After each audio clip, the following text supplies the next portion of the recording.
देखो मान लो अगर ये हम लोग के साथ ये काम करने लगा, ये बोला कि एक स्फीयर है, इस पे चार्ज है कुछ क्यू, इसके सामने एक पॉइंट चार्ज रखा हुआ है, बोलेगा कि बताओ इस चार्ज का पोटेंशियल एनर्जी कैपिटल क्यू की वजह से कितना है, या इस स्फीयर की वजह से इसका पोटेंशियल एनर्जी कितना है। अगर ये सवाल हमसे पूछ लेता है तो फिर से हमको वही करना पड़ेगा कि यहाँ एक एलिमेंट इसका इसके साथ लिखेंगे और फिर एक एक करके लिख के ऐसे इंटीग्रेट करना होगा, वही एलिमेंट लेके इंटीग्रेट करना होगा। और जब भी ऐसा कोई कंटिन्यूअस ऑब्जेक्ट देगा, हर बार हमको वही प्रोसेस दोहराना होगा इंटीग्रेशन का। ठीक है, तो क्या इस प्रोसेस से बचा जा सकता है? हाँ, बचा जा सकता है। कैसे? बिल्कुल वैसे ही जैसे हम लोग ऐसे क्वेश्चंस में फोर्स लिखने से बच गए। मतलब थोड़ा सा फ्लैशबैक में चलते हैं। हम लोग को कूलम्स लॉ क्या बताया था? हमको कूलम्स लॉ हमको ये बताया था कि दो पॉइंट चार्ज एक दूसरे से कैसे इंटरेक्ट करता है, एक पॉइंट चार्ज के द्वारा दूसरे पॉइंट चार्ज पर कितना फोर्स अप्लाई किया जाता है, वो हमको कूलम्स लॉ में बताया गया था, K Q upon R square. Coulomb's law तो खाली ये बताया। फिर हम लोग जब लिखे तो अपने सामने हम लोग ये वाला भी क्वेश्चन कर रखे हैं कि ये रॉड की वजह से इस पॉइंट चार्ज पे फोर्स लिखना है, तो हम लोग को क्या करना पड़ा? इंटीग्रेट करना पड़ा। अब क्या है कि अगर ये स्फीयर मान लो है, स्फीयर पे चार्ज है और हमको यहाँ एक चार्ज रखा हुआ है, इस पे फोर्स लिखना पड़ेगा, तो हम थोड़ी कि इसका एक एक चार्ज लेके पॉइंट चार्ज लेके इसे इंटीग्रेट करेंगे। हम लोग क्या डिफाइन किए? फोर्स के साथ भी यही दिक्कत हो रहा था कि यार इसका इसके साथ लिखना होगा तो एक एक एलिमेंट लेके इंटीग्रेट करना होगा, तो इसकी वजह से यहां पर इलेक्ट्रिक फील्ड डिफाइन किया गया। इसकी वजह से ही नहीं, इलेक्ट्रिक फील्ड इन जनरल एक टर्म डिफाइन किया गया और उसका फायदा क्या मिला? फोर्स लिखने में आसानी हो गया। इस पूरे चार्ज का यहां पर जो इफेक्ट है, जिसको हम लोग इलेक्ट्रिक फील्ड बोल रहे हैं, वो हम लोग समहाउ कैलकुलेट कर लिए, या आपको कोई बता दिया, या एक बार हम इंटीग्रेट करके वो फॉर्मूला ले आए। जैसे गॉस लॉ के थ्रू ले आए थे, कहीं पे इंटीग्रेट करके ले आए थे, जिस भी तरीके से हम लोग इलेक्ट्रिक फील्ड कैलकुलेट कर लिए। अब हमको इलेक्ट्रिक फील्ड का फॉर्मूला इसकी वजह से r डिस्टेंस पे पता है, तो हमसे कोई पूछता है कि बताओ यहाँ पर Q चार्ज रखा है तो उस पर कितना फोर्स लगेगा, तो हम लोग Q इंटू E कर देते हैं। क्यों? E कैसे डिफाइंड था? E डिफाइंड था फोर्स पर यूनिट चार्ज। किसी भी जगह पर ध्यान करो डेफिनेशन, और नहीं ध्यान है तो एक बार रिवाइज कर लो नोट्स। यूनिट चार्ज पर लगने वाला फोर्स ही तो इलेक्ट्रिक फील्ड है ना? तो अगर यूनिट चार्ज पे E लग रहा है तो वहां रखे हुए Q चार्ज पे कितना लगेगा? Q into E। और फिर हम लोग क्या किए? ऐसा जितना भी कंटिन्यूअस ऑब्जेक्ट हो सकता था, सॉलिड स्फीयर, हॉलो स्फीयर जो अपने काम का है, solid sphere, hollow sphere, line charge, arc, circle, disc, infinite sheet, इन सारे कंटिन्यूअस ऑब्जेक्ट का हम लोग ये इफेक्ट कैलकुलेट कर लिए। एक बार का काम था, कर लिए, और अब हमको वो याद है, और किसी भी चीज की वजह से पूछता है कि फोर्स कितना होगा, तो हमको फील्ड का इफेक्ट ये मालूम है, क्योंकि E कैसे डिफाइन किया गया था? ये डिफाइन ही ऐसे किया गया था, फोर्स पर यूनिट चार्ज। तो फिर हम लोग F को क्या लिख देते हैं? Q into E। Electric field क्या है? फोर्स पर यूनिट चार्ज। तो अब क्या है कि कंटिन्यूअस ऑब्जेक्ट की वजह से फोर्स लिखना बहुत आसान काम है, सीधा हमको इलेक्ट्रिक फील्ड का फॉर्मूला मालूम है, Q इंटू E कर दे रहे हैं। अब वैसा ही कुछ प्रॉब्लम हम लोग के सामने पोटेंशियल एनर्जी को लेकर खड़ा हुआ है। क्या? तो प्रॉब्लम ये है कि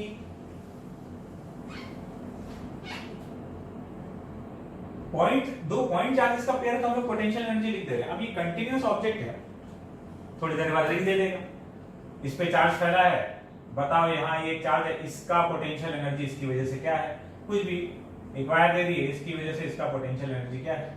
तो अगर ये सवाल आ रहा होगा तो हम लोग क्या करेंगे? या तो इंटीग्रेट करेंगे, नहीं तो हम एक ऐसा टर्म डिफाइन कर लें। यहां पर भी अगर कुछ ऐसा होता कि इसकी वजह से हमको यहां पर potential energy per unit charge पता होता। देखो, इसकी वजह से तुमको यहां क्या पता है? फोर्स पर यूनिट चार्ज। यूनिट चार्ज पे इतना फोर्स लगेगा तो Q चार्ज पे कितना लगेगा? Q into E। अगर इसकी वजह से हमको ऐसा ही कुछ एनर्जी के लिए मालूम होता कि इसकी वजह से यहां यूनिट चार्ज का पोटेंशियल एनर्जी इतना है, ये जो भी हो, तो क्यू चार्ज का कितना होगा, क्यू इंटू दिस। बात समझ में आ रहा है? अगर हमको कोई ऐसा क्वांटिटी पता होता, क्या चीज, जैसे इलेक्ट्रिक फील्ड था ना, वैसे ही फोर्स लिखने के लिए इलेक्ट्रिक फील्ड था, ऐसा कुछ चीज पता हो कि इस चार्ज की वजह से यहां पर रखे यूनिट चार्ज का पोटेंशियल एनर्जी कितना होगा, मतलब यहां potential energy per unit charge पता हो, तो यूनिट चार्ज का पोटेंशियल एनर्जी इतना है तो क्यू का कितना होगा। मतलब हम कोई क्वांटिटी इस तरह से डिफाइन किए हुए हों, let's say x, potential energy per unit charge x है, तो यूनिट चार्ज का इतना है तो क्यू चार्ज का कितना होगा, q इंटू एक्स। बात समझ में आया? तो ऐसे ही ये जो चीज हम बोल रहे हैं, अगर ऐसा कुछ हम डिफाइन कर दें तो अपना काम आसान हो सकता है। ये काम ग्रेविटेशन में भी किया जाता है, ये कोई नया चीज नहीं है। अभी जो हम बोल रहे हैं इसको थोड़ा और क्लियर करते हैं हम लोग हेडिंग के साथ में। हेडिंग डाल लेंगे पोटेंशियल, इसको V से डिनोट किया जाता है पोटेंशियल। पोटेंशियल ही वो क्वांटिटी है जो इलेक्ट्रिक फील्ड जैसा रोल प्ले करने वाला है।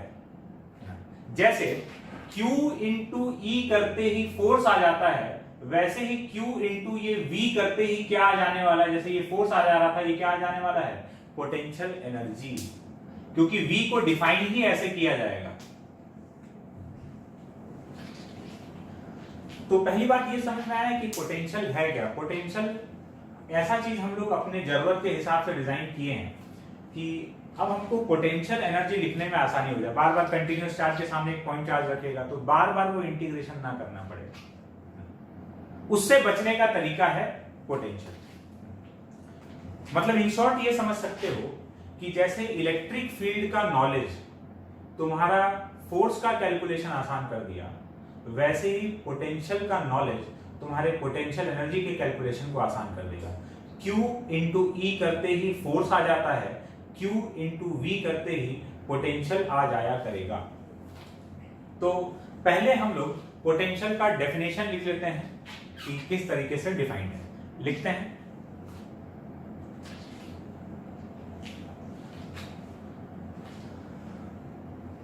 Work done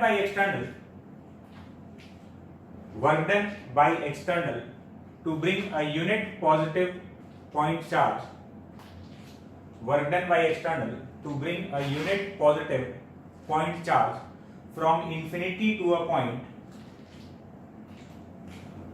work done by external to bring a unit positive point charge slowly, ठीक है, from infinity to a point is potential at that point।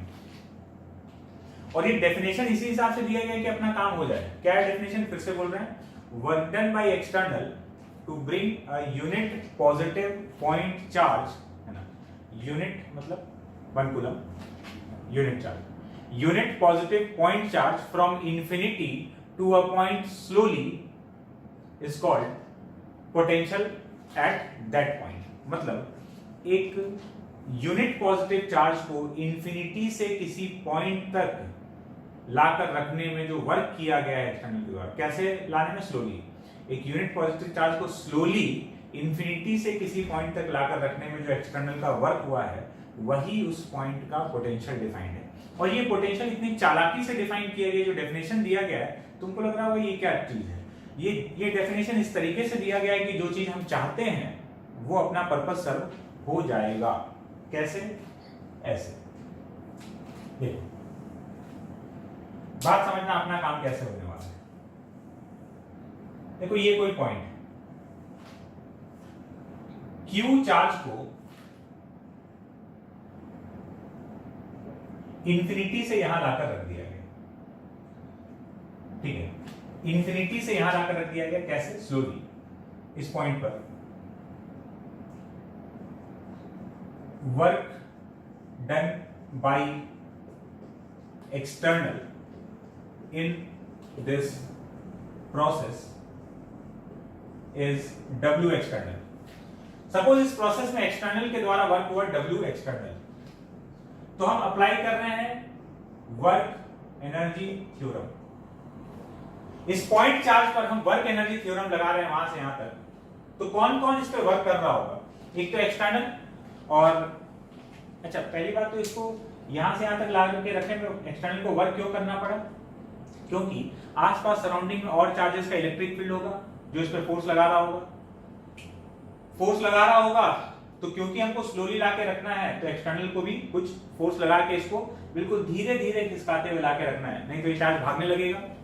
Surrounding में और चार्जेस हो सकता है। हम लोग जो पोटेंशियल किसी जगह का कैलकुलेट करने वाले हैं वो किसकी वजह से आएगा? सराउंडिंग चार्जेस की वजह से बात होगी, किसी भी पॉइंट का पोटेंशियल जो आएगा। ठीक है, आगे और बात क्लियर हो जाएगा, दिमाग नहीं लगाना है। यहां पर लाकर रखे तो यहां आसपास और सराउंडिंग में जो भी चार्जेस होगा वो कुछ इस पे फोर्स लगा रहा होगा, तो एक्सटर्नल भी कुछ फोर्स लगाया और उसको वर्क करना पड़ा W external.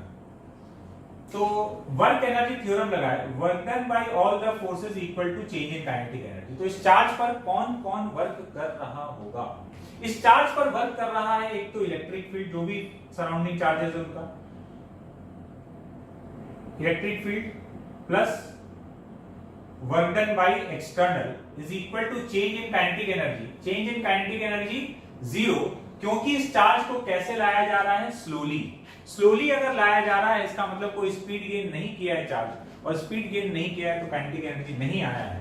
Change in kinetic energy 0।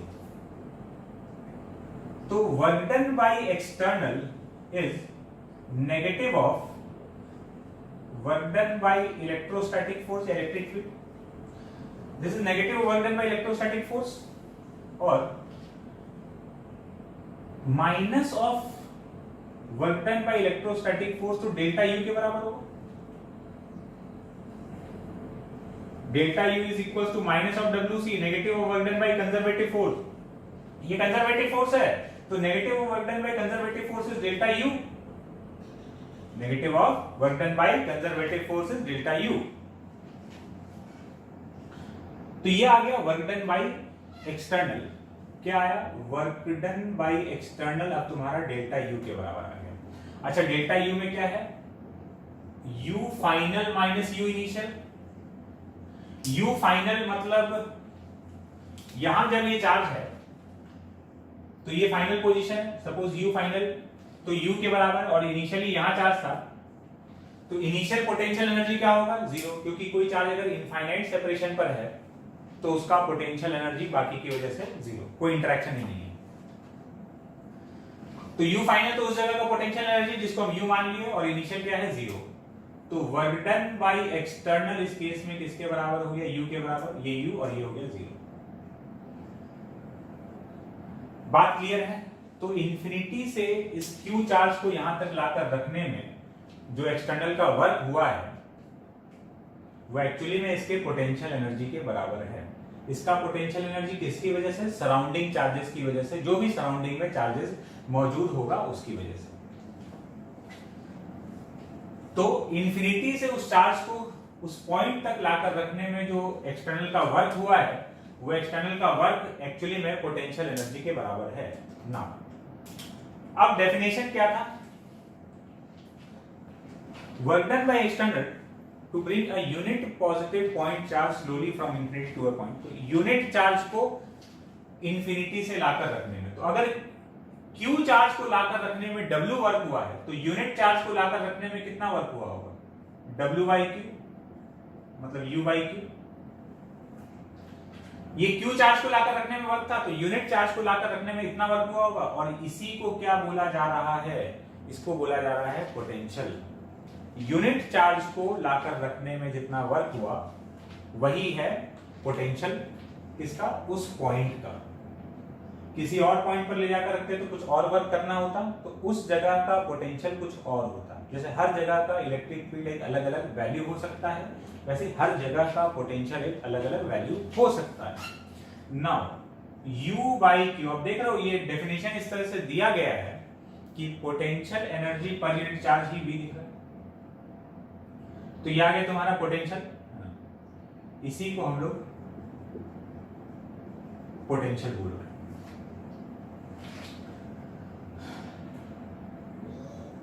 तो यूनिट क्या हो गया पोटेंशियल का?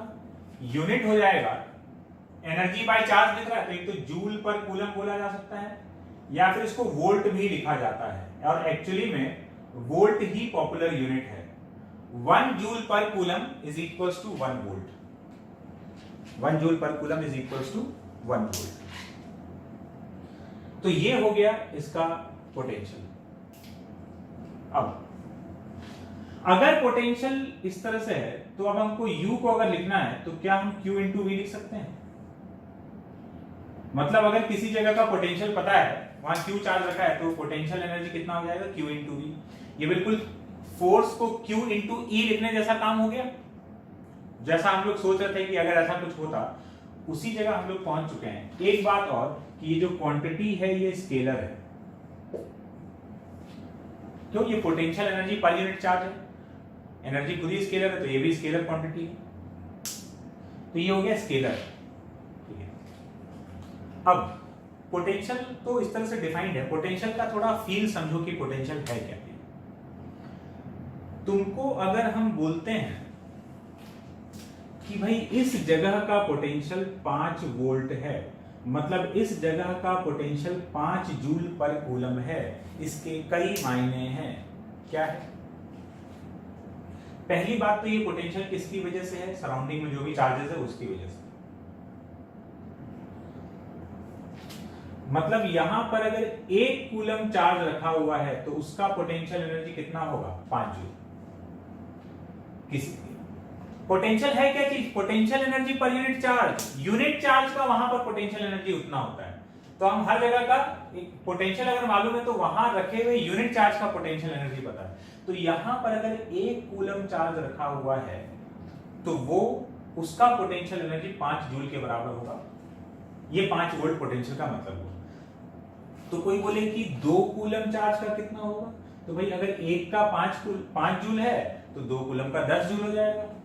3 कूलम का कितना हो जाएगा? 15 जूल हो जाएगा। Q कूलम का कितना हो जाएगा? Q इंटू 5 हो जाएगा। बात क्लियर है?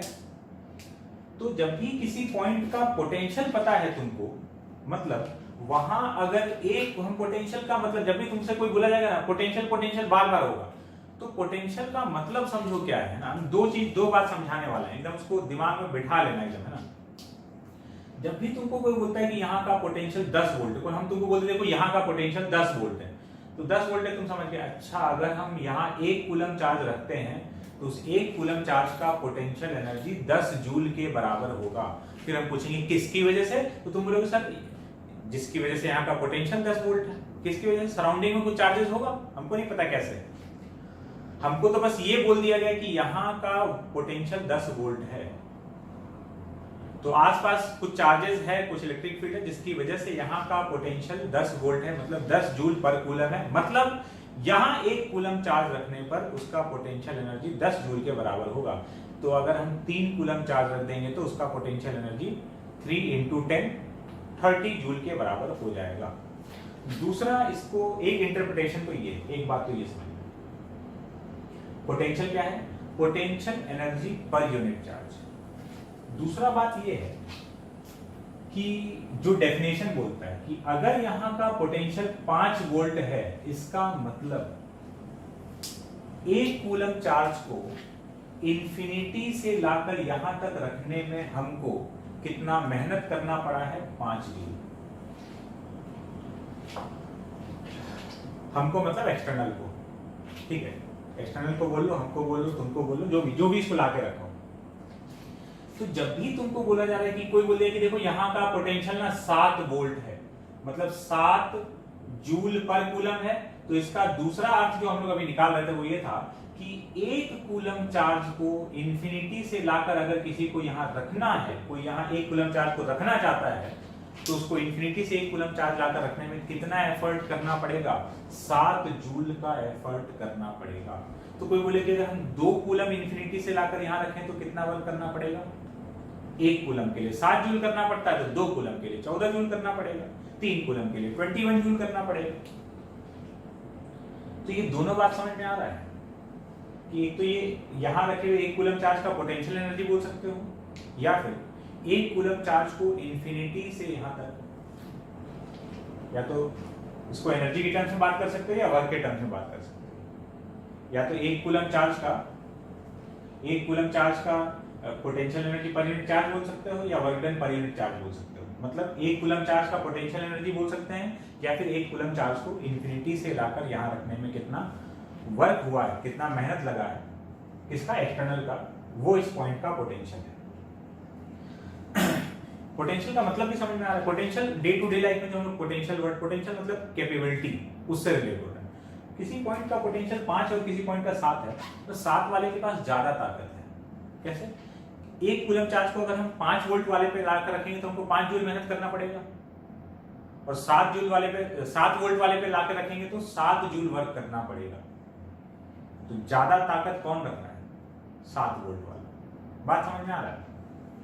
तो ये हुआ पोटेंशियल का मीनिंग। और जो दोनों बात बोले तो उसको बहुत अच्छे से नोट्स में लिख लेना, नहीं लिखो तो नोट्स रिवाइज करके लिख लो। और जब नोट्स बना रहे हो ना, तो जरूरी नहीं कि तुम इंग्लिश में लिख रहे हो एकदम बढ़िया से, है ना, एकदम ग्रामर और वोकैबुलरी सजा के। तुम्हारा कॉपी इंग्लैंड नहीं जाने वाला है, ठीक है? तुम्हारा कॉपी तुम्हारे काम में आने वाला है। तुमको जिस लैंग्वेज में कंफर्टेबल हो, हिंदी में, इंग्लिश में, हिंदी इंग्लिश मिला के, हम लोग जिस लैंग्वेज में बात कर रहे हैं, जिस लैंग्वेज में हम तुमको पढ़ा रहे हैं, कुछ हिंदी कुछ इंग्लिश चल रहा है, जैसे अपना नोट्स बनाना है, ऐसा कि तुमको देखते ही एकदम चमक जाएगी, हाँ अरे ये तो हम लिखे तो हम ये सोच के लिखे थे। वो कब चमकेगा? जब उस लैंग्वेज में या उस तरीके से लिखोगे जिस तरीके से तुम सोच पा रहे हो। जो तुम जिस लैंग्वेज में सोचते हो ना, उसी लैंग्वेज में कॉपी में लिखो। तो वो लैंग्वेज क्या है? वो प्योर हिंदी भी नहीं है, महाभारत वाला लैंग्वेज नहीं है। महाभारत रामायण देखो, उसका लैंग्वेज अभी आजकल चल रहा है, उसका लैंग्वेज देखोगे एकदम शुद्ध हिंदी चल रहा है। वो वाला नहीं, हम लोग बात करते हैं मिला जुला है। तो वैसे नोट्स बनाओ, है ना, कहीं इंग्लिश में लिख दिए, कहीं हिंदी में लिख दिए, जैसे भी। और नोट्स एकदम मतलब एक एक बात। और वीडियो लेक्चर में तो तुम्हारे पास एक बहुत बढ़िया बात है, क्या? कोई भी बात तुमसे मिस तो हो ही नहीं सकता। जरा सा पीछे की सर से 10 बार बुलवा लिए, तुम बोलोगे सर एक बार और बोलना है, जरा सा रिवाइंड कर दो, फिर से हम बोल देंगे, ठीक है? तो उस बात को, तो अब नोट्स जो है ना तुम्हारा एकदम कॉम्प्रिहेंसिव होना चाहिए। एक एक बात जो हम बोल रहे हैं, है ना, कुछ पॉइंट बता रहे हैं कि देखो ऐसा होता है, तो तुमको आता है चाहे नहीं आता, वो बात वहां नोट्स में लिख लो। तो नोट्स पढ़ोगे ना, तो ऐसा जब अगली बार नोट्स पढ़ रहे हो तो तुमको बहुत अच्छा फील आएगा कि अरे कितना डिटेल्ड है, कितना ज्यादा इंफॉर्मेशन इसमें छुपा हुआ है। बात क्लियर है? तो पोटेंशियल क्लियर हो गया क्या चीज है। तो अब हम अगर किसी पॉइंट का पोटेंशियल जानते हैं, मतलब वहां रखे हुए एक कूलम चार्ज का पोटेंशियल एनर्जी जानते हैं। अगर हम किसी जगह का इलेक्ट्रिक फील्ड जानते हैं, मतलब वहां रखे एक कूलम पे लगने वाला फोर्स जानते हैं। इलेक्ट्रिक फील्ड इज फोर्स पर unit charge, potential is potential energy per unit charge. हटाते हैं इसको।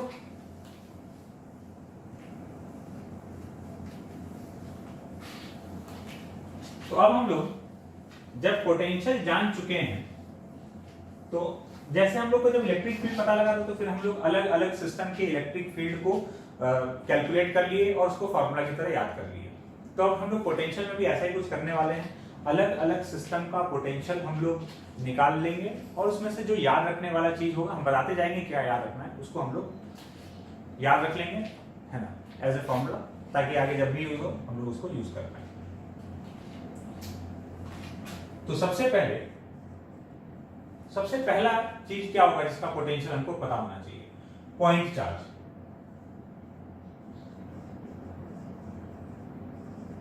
Potential due to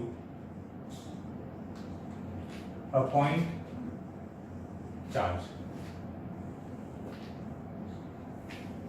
potential due to a point charge. Point charge का पोटेंशियल लिखना। ये कैपिटल, ये कोई चार्ज है Q, ठीक है। R डिस्टेंस पर इसकी वजह से क्या पोटेंशियल होगा, ये हम लोग जानना चाहते हैं। कैसे करेंगे? डेफिनेशन से चलते हैं एकदम। अब अपने को पूरा एकदम पोटेंशियल का पूरा चीरफाड़ मालूम है कि क्या होता है, पोस्टमार्टम कर रहे हैं हम लोग पोटेंशियल का। देखो यहां ये Q है, इससे R डिस्टेंस पर यहां पोटेंशियल बताना है, यहां का पोटेंशियल इसकी वजह से बताना है। तो हम क्या किए, यहां पर एक चार्ज Q रख दिए। क्यू रख दिए तो इस क्यू चार्ज का पोटेंशियल, इस क्यू चार्ज का पोटेंशियल एनर्जी इसकी वजह से क्या होगा, तो U is equal to K Q Q by R, K Q and Q two by R. ये हो गया इस चार्ज का potential energy due to this charge. And what is potential? Potential energy per unit charge U by Q. Q charge का potential energy इतना है तो unit का इतना होगा, तो वो हो गया के क्यू बाई आर। ये हो गया एक पॉइंट चार्ज की वजह से पोटेंशियल का formula at a distance r। ध्यान रखना पोटेंशियल एक स्केलर क्वांटिटी होता है, इसका कोई भी डायरेक्शन नहीं होगा। तो अगर हम पोटेंशियल वर्सेस r का ग्राफ बनाते हैं इस इक्वेशन को देखकर, तो ये v वर्सेस r का ग्राफ कुछ ऐसा हो जाएगा, rectangular hyperbola, v is inversely proportional to r। तो इस टाइप का v वर्सेस r का ग्राफ बन जाएगा। अब एक विशेष बात जो हमको पोटेंशियल के लिए ध्यान रखना है, जैसे हम लोग जब पोटेंशियल एनर्जी लिखते हैं तो पोटेंशियल एनर्जी में वहां एक बात बताई थी कि दोनों जो चार्जेस है Q1 Q2 K Q1 Q2 by R लिखते हैं, पोटेंशियल एनर्जी लिखते समय चार्जेस को हमेशा विद साइन पुट किया जाता है, जो भी उसका साइन है प्लस है चाहे माइनस है। सेम विद पोटेंशियल, जब भी तुम पोटेंशियल लिख रहे हो तो ये चार्ज अगर प्लस है तो प्लस में रखोगे और माइनस है तो माइनस में रखोगे। इसका मतलब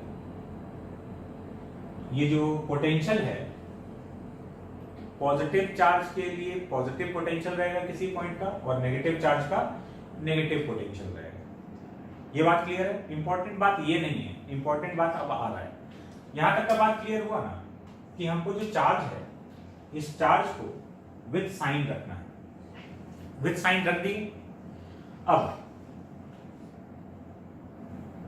विद साइन रखे तो पॉजिटिव चार्ज का पॉजिटिव पोटेंशियल, नेगेटिव चार्ज का नेगेटिव पोटेंशियल। तुमसे अगर कोई बोलता है कि एक जगह का पोटेंशियल -5 वोल्ट है और कहीं का पोटेंशियल 2 वोल्ट है, which one is greater?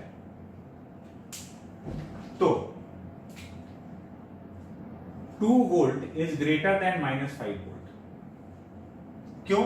Potential एक स्केलर क्वांटिटी है और स्केलर क्वांटिटी में जब भी नेगेटिव लगता है तो नेगेटिव उसके वैल्यू का हिस्सा होता है, उसके मैग्नीट्यूड का पार्ट होता है, ठीक है। जैसे वेक्टर क्वांटिटी में जब माइनस होता है तो वेक्टर क्वांटिटी में माइनस उसके डायरेक्शन को रिप्रेजेंट कर रहा होता है। जैसे यही सवाल अगर हम तुमसे वेलोसिटी को लेकर करते हैं, ठीक है, यहां v क्या है? वोल्ट है ना, पोटेंशियल का यूनिट लिखा हुआ है।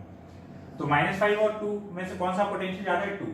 लेकिन अगर हम ये बोलते हैं कि किसी का वेलोसिटी -5 मीटर पर सेकेंड है और किसी का वेलोसिटी 2 मीटर पर सेकेंड है, कौन सा ज्यादा है? तो ये वाला ज्यादा है। क्यों? क्योंकि -5 में जो माइनस है वो तो वेलोसिटी के डायरेक्शन को रिप्रेजेंट कर रहा है, वेक्टर क्वांटिटी है। वेक्टर क्वांटिटी में खाली मैग्नीट्यूड्स कंपेयर होता है, माइनस साइन तो डायरेक्शन बताने के लिए होता है। लेकिन स्केलर क्वांटिटी में माइनस उसका वैल्यू का ही पार्ट है, ये इसके वैल्यू का पार्ट नहीं है ना, या उसके मैग्नीट्यूड का हिस्सा नहीं है। वेक्टर क्वांटिटी में डायरेक्शन रिप्रेजेंट कर रहा है, माइनस या प्लस। तो इसलिए स्केलर क्वांटिटी में ध्यान देना। तो भाई ये -5 जो है वो छोटा है, मतलब अगर ऐसे बोला जाए कि -5 पोटेंशियल है और कहीं का 0 पोटेंशियल है, कौन सा ज्यादा है? तो 0 इज ग्रेटर देन -5। -5 और -10 में कौन सा ज्यादा है? बोलो कौन सा ज्यादा है? अरे बोलो कौन सा? -5 इज ग्रेटर देन -10। सीधा सा बात है, नंबर लाइन पे चले जाओ, 1 2 -1 -2। जैसे इधर जाओगे नंबर -1 -2 कौन बड़ा है? ये बड़ा है। -1 0 में कौन बड़ा है? 0 बड़ा है। 0 और 1 में कौन बड़ा है? 1 बड़ा है। तो स्केलर क्वांटिटी में माइनस है तो माइनस उसके मैग्नीट्यूड का हिस्सा है। तो कंपेयर करते समय इस बात को ध्यान में रखना, नहीं तो दिक्कत हो सकता है तुमको।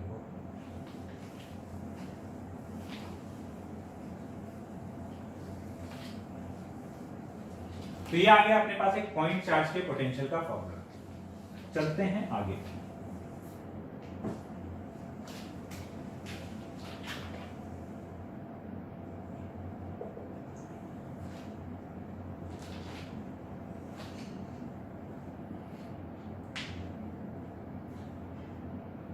एक ग्राफ ड्रॉ करके देखते हैं।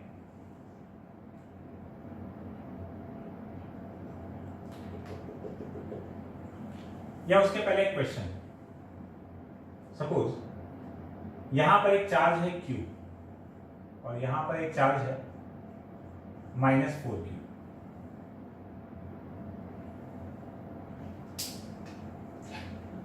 फाइंड, क्वेश्चन लिखो, find points along the given line, points along the given line where potential is 0, points along the given line where potential is 0।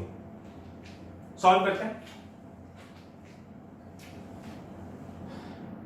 देखो क्या है कि अगर इस लाइन पे हमको बताना है पोटेंशियल कहां 0 है, तो हम इस लाइन को 3 रीजन में बांट लेते हैं,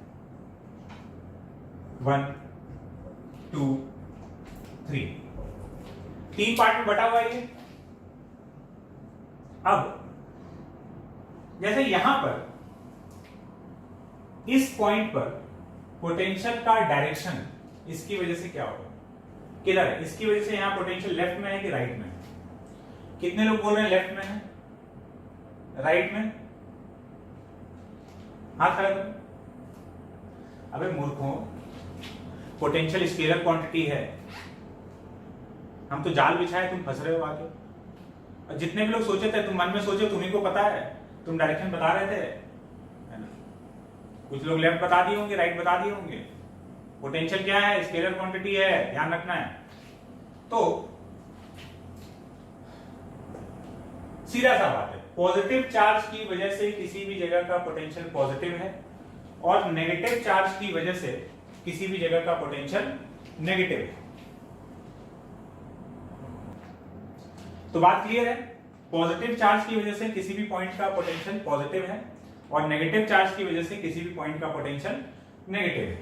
तो डायरेक्शन नहीं है, समझ गए ना? तो अब यहां पर इस जगह देखिए इलाका नंबर 1 में, तो इसकी वजह से यहां का पोटेंशियल पॉजिटिव और इसकी वजह से यहां का पोटेंशियल नेगेटिव। साइन ऑपोजिट है, तो यहां पर दोनों के पोटेंशियल का साइन ऑपोजिट है, 0 हो सकता है,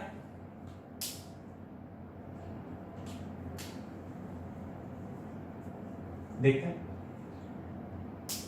फिर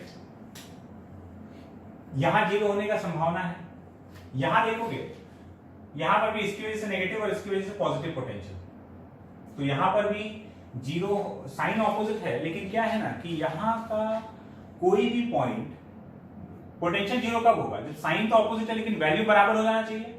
यहां पर दोनों की वजह से वैल्यू बराबर नहीं हो सकता है। क्यों? क्योंकि ये वाला चार्ज भी बड़ा है और ये वाला पॉइंट भी इससे बहुत करीब में है, तो इसके पोटेंशियल का वैल्यू हमेशा यहां पर डोमिनेट करने वाला है। ठीक है, तो यहां पर पोटेंशियल बहुत ज्यादा नेगेटिव रहने वाला है, क्योंकि ये चार्ज भी बड़ा है और दूसरा ये पॉइंट भी करीब में है, तो यहां तो 0 नहीं हो सकता। किसी को बहुत ज्यादा मन कर रहा हो तो यहां कैलकुलेट करके देख लेना, तुमको पॉइंट नहीं मिलने वाला है। यहां आ सकता है, यहां पर भी इसकी वजह से पॉजिटिव और इसकी वजह से नेगेटिव पोटेंशियल, तो यहां पर भी बीच में कहीं 0 होने की संभावनाएं हैं। यहां पोटेंशियल 0 और यहां पर 0 हो सकता है ना?